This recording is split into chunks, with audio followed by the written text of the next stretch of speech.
Hello guys, welcome to my PP channel, your programming port where you can learn everything about computer science. So today we are taking types of operating system. Actually, in a previous video we have already understand what is operating system and what is the use, why they are calling interface, and what is kernel, shell. Everything we have discussed in the last video. If you didn't see, just go to my previous video and see all the video related to operating system. So today we are discussing about the types of operating system. So first one is single user operating system. So what is single user operating system? Actually it is allow only one user.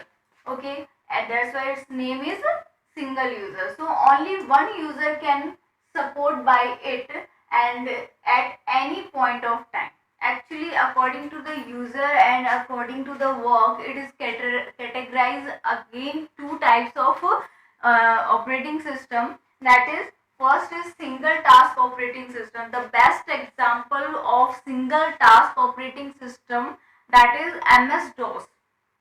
Actually, it is typical operating system. Previously, earlier we are using this operating system. We have a complete knowledge. There, it is essential. It was essential to having the complete knowledge of this operating system because it only work on the command. Actually, it is present still in our window operating system also. Whenever you type CMD, you always get this Microsoft, MS DOS. Okay, so single task operating system, it runs single application at a time. Actually, at a time, only one user can do the task, but only one application can perform there. Like if I'm talking about the function, so like downloading one page and giving command for printing and opening internet, everything, it means at a time I'm using only one application. If I'm giving any another command now, I'm giving instruction to operating system just do another task, so it will deny me, it will refuse me that I'm unable to do another task until its first task will not over. Okay, next one is what single user multitasking. You are very familiar about this operating system, that is window operating system, and here we are using single user but giving multiple tasks. We can give multiple tasks to this operating system. Actually it support one user but can deal with multiple application running at a time. For example, Windows, Vista, Linux, these are the example of uh, single user and multitasking operating system. Like I'm working on my window operating system, I'm giving one, I'm working with the window word document, and I just at the same time I'm giving command for printing for my printer, so I can do multiple tasks with my this operating system. Okay, that's why it is single user and multitasking operating system. Next categorization is the multi-program operating system. So it supports programming. Therefore, more than one user programs are loaded and active at the same time. Actually, multi-program in the sense we can give lots of tasks to this operating system, like first input output, CPU handling, CPU cycling. These are some tasks which is given by the user. Like I am sitting on the system. Yeah, it is multi-user also. Like I'm sitting on this system. I have given one task to do this to do my system to operating system, and I'm leaving that place, and someone other one user came and he had given another instruction to the operating system. So these all the tasks will be performed by your operating system. Okay, it will definitely completed by your operating system. Doesn't matter how many users are there, doesn't matter how many instructions are there, it will work with them at a same time. Okay, so the example of is Unix, Linux, one main server terminal. So according to this user instruction, they work, and they work at same time. Okay. Next one is time sharing. So time sharing operating system is what? This operating system uses the time sharing technique. Each active user program is given a fair share of CPU time. Like a user given a particular time, and if your job is not completed and still it is in working process, but the time is elapsed, so in that situation your CPU will be shifted to another user. Doesn't matter your work is finished or not, it will keep your work in a wait process, and CPU will wait for the another job, okay, which is given by your another user. Okay, so here is the time sharing process. In this operating system we are using time sharing process. Okay, so here we are dividing the job according to these, every user dividing their job and in a particular time, and every user they have to submitted these tasks whether it is completed or not.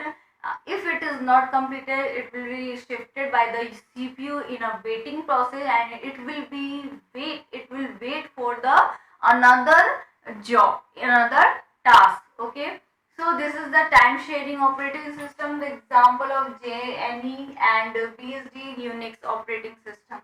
Next one is real time operating system. Actually, first time we are given the time to the user that you have to complete your task in that particular time, but if it is not completed, you will be shifted in a wait process.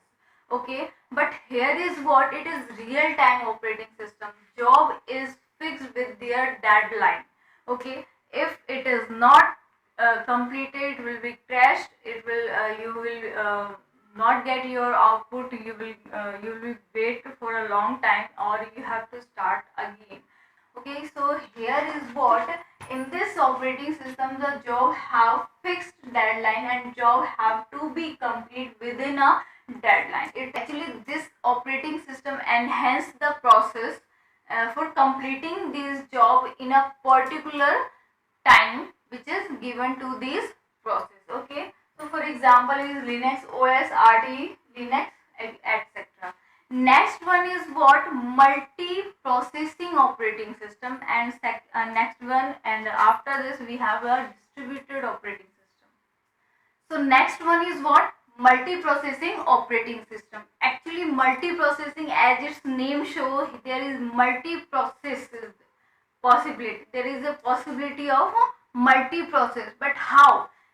It can support multiple CPUs, central processing unit. Like in this operating system, it is using more than one CPU in a single system.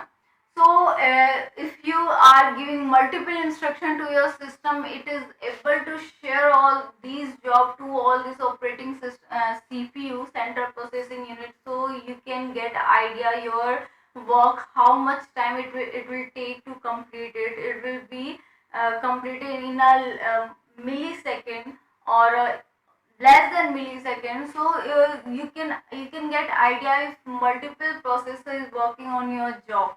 Okay, so here is like sometime your one processor is identical condition, like it is busy, so it can share share, it can share load to another CPU, central processing unit. So there is no possibility for waiting, and it is very uh, good facility here that your work is finishing in a less time. Okay, so this operating system is very fast. Okay, so for example is Unix, Linux, and Windows NT. Last one is distributed operating system. So it is work in networking procedure. In distributed operating system, it share its work load over multiple server.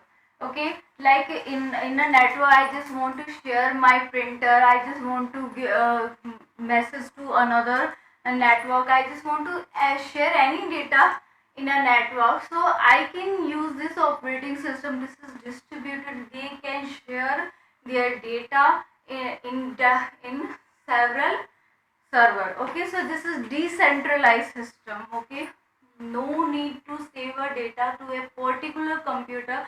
You can share your work to different server for completing your task. Okay, so in this process you can say you are also using multiple processor there, but not in a single system. You are sharing your data for completing your task. You are using another processor in another system. So these are the types of operating system. I hope guys you are understanding them. If you have any problem, you can comment here your doubts, I will solve it, and you can ask me in a live interaction. Thank you guys, thank you so much.